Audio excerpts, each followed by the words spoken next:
ஆத்மா காணிமடத்திலும் உடல் திருவண்ணாமலையும் இருக்கென்று சொன்னார்கள்.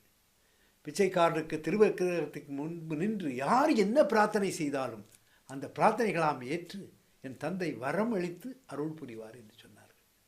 அப்படிப்பட்ட திருத்தலம் காணிமடம். நீங்கள் எல்லோரும் காணிமடத்திற்கு வர வேண்டும். அதே போல அப்படிப்பட்ட குருவை பற்றி, குரு மகிமையை பற்றி பேசுகின்ற போது குருவினுடைய பார்வை கிடைக்குமா?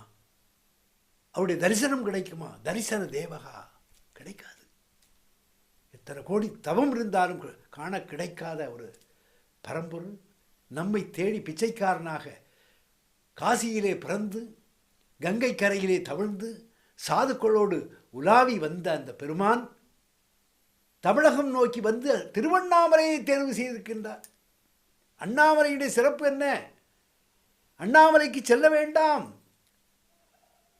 நீ இங்கே